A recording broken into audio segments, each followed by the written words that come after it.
सर्व स्पर्धकांना नमस्कार. जिओग्राफीचा अभ्यास करताना फॅक्ट्स आणि कॉन्सेप्ट याचं मिश्रण करावं लागतं आणि त्या दृष्टिकोनातून आज आपण बघणार आहोत नदी दरी, रिव्हर व्हॅली. तर रिव्हर व्हॅली ही होते कशी तयार, किती प्रकारच्या व्हॅली असतात, कशा कशा त्या निर्माण होतात, त्याची कारणं काय आहेत ना, ह्या गोष्टी आज थोडक्यात आपण समजून घेऊया. चलायचं मग? तर चला बघूया. नेहमी प्रश्न विचारतात बरं, याच्यावर लक्षात ठेवा है ना. बघा, इन जनरल आपण नदी ज्या दरी आहे त्याच्या कॉन्टेक्स्ट मध्ये नदी खनन चक्रातील हे ठळक भूरूप आहे असेच येते ना. Which of the following are correct, खालील कोणते विधान आहे, तर तसं घेतलंय. नदी खनन चक्रातील ठळक भूरूप आहे म्हणजे नदी असेल तर दरी असेलच, नदी असेल तर दरी असेलच, दरी नसेल तर नदी नसेल. क्लिअर? ओके. त्याच्यामुळे काय आहे, हे ठळक आहे, सिग्निफिकंट लँडफॉर्म आहे ऑफ अ फ्लुअल इरोजन. दुसरा, नदी खनन चक्राच्या तिन्ही टप्प्यावर हे आढळते. हे कुठे आढळते? तिन्ही टप्पे. तिन्ही टप्पे म्हणजे कुठले? युथफुल स्टेज, मच्युअर स्टेज आणि सेनाइल किंवा ओल्ड स्टेज. वृद्धावस्था, प्रौढ अवस्था आणि तरुण अवस्था. हे आपण याच्यापूर्वी पाहिलेलं आहे, पूर्वीचे व्हिडिओ पाहून घ्या. ठीक आहे.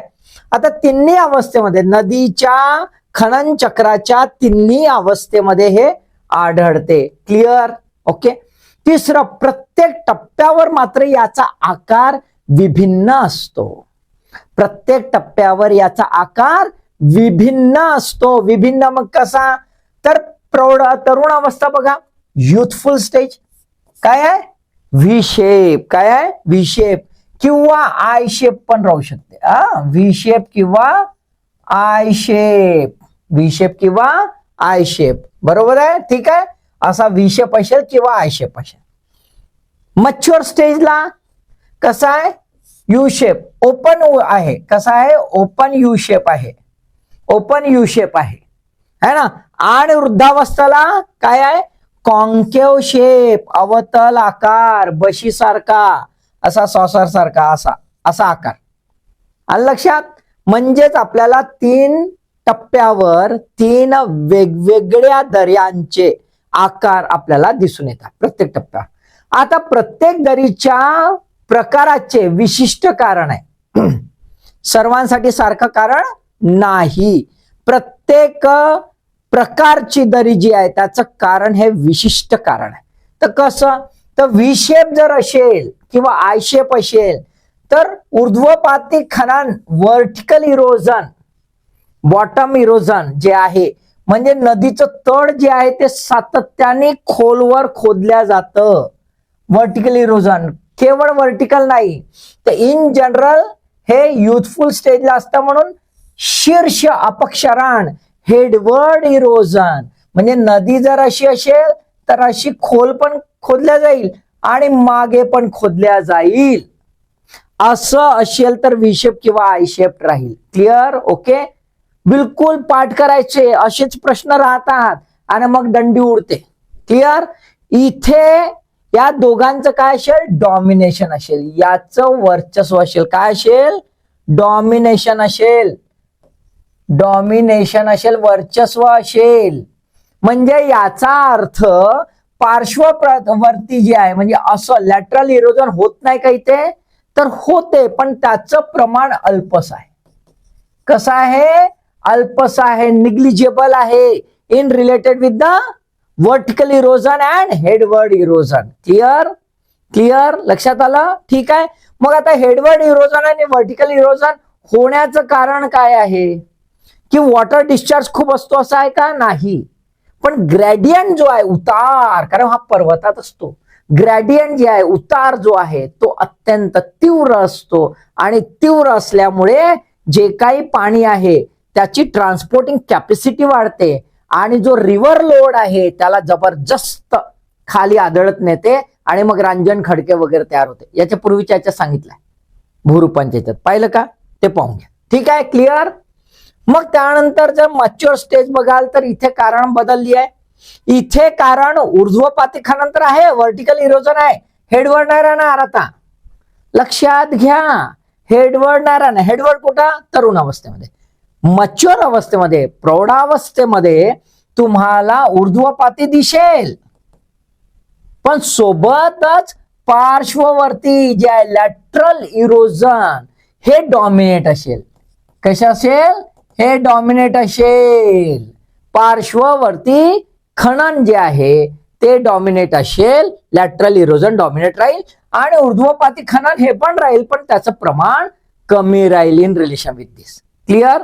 त्याच्यामुळे नदीचं पात्र खोदल्या जातं, असं बाजूच्या बँक्स, तळ नाही खोदल्या जात. ठीक आहे, त्याचं प्रमाण कमी असतं, त्यामुळे काय तयार होतं? U shape. आणि इथे सॉसर शेप आहे, कॉन्केव शेप आहे. म्हणजेच काय, ते इथे डिपॉझिशनच होतं, खनन होत नाही.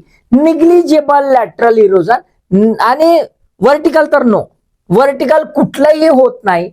व्हर्टिकल कुठलंही होत नाही, म्हणजे कॅल्क्युलेशनच करू शकत नाही. आणि लॅटरल हा निग्लिजिबल राहतो. आणि म्हणून आपल्याला दिसते कारण वेगवेगळी आहेत, आकार वेगवेगळे आहेत, वेगवेगळ्या टप्प्यावर. क्लिअर?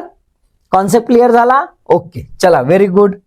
आता बघा, जर आपण दरीचं उत्क्रांती बघितली तर दरीची उत्क्रांती ही आपल्याला काय दिसते? आय शेप असा पकडूया.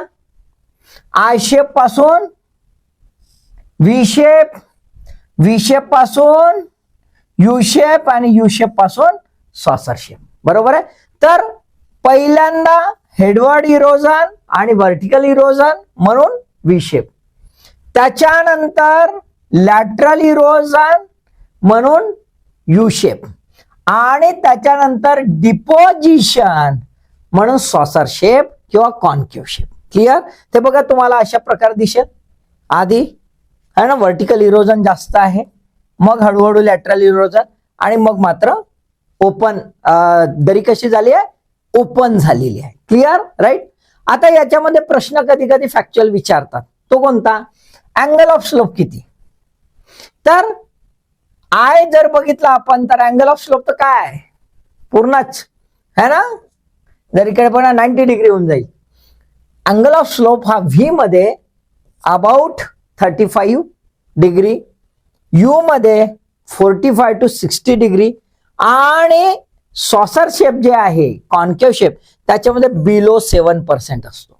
आलं लक्षात? कधी कधी विचारतात फॅक्ट्स, असं म्हणून सांगितलं.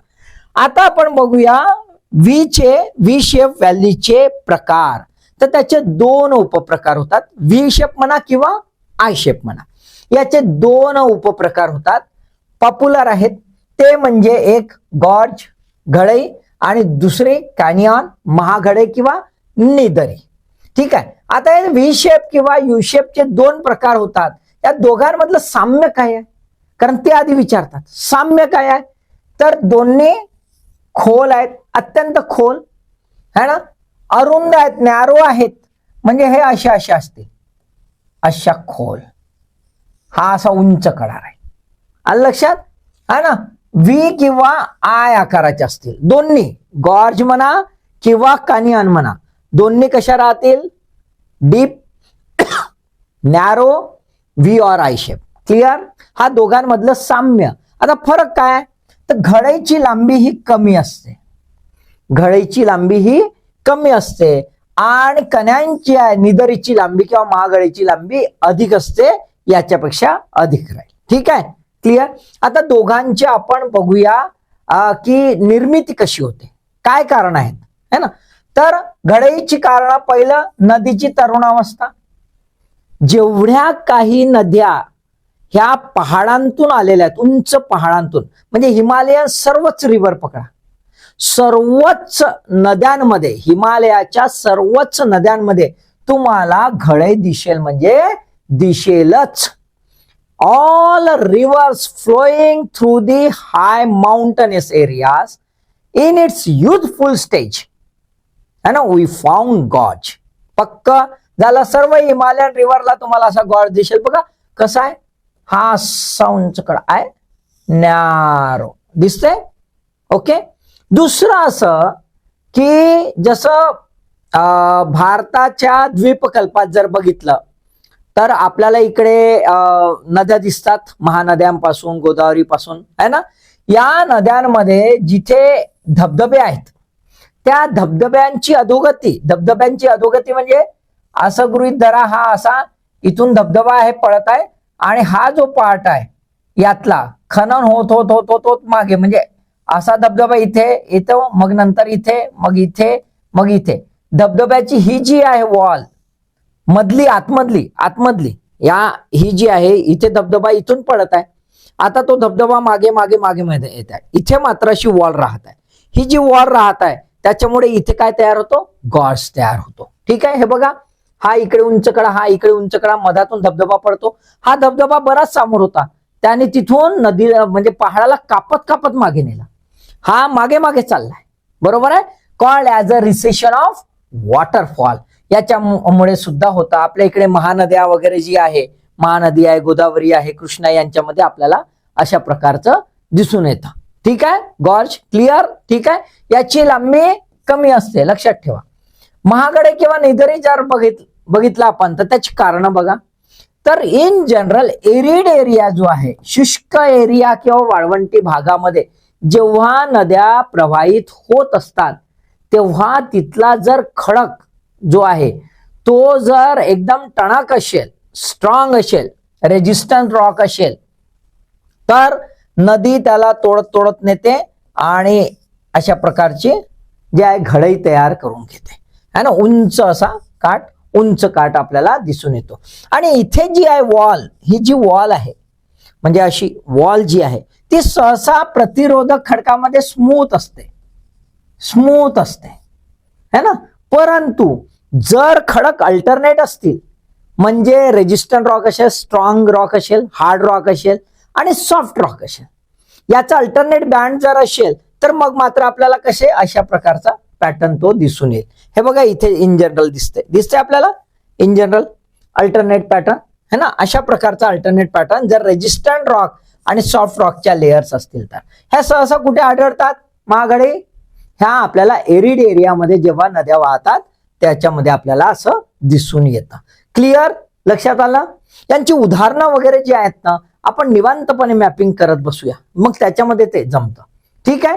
काही अडचण याच्यामध्ये, मला वाटतं काही अडचण नाही, तुम्हाला समजलं असेल, कारण की तुम्ही अभ्यास करताच, बरोबर आहे. तुमच्या अभ्यासासाठी ऑल द बेस्ट.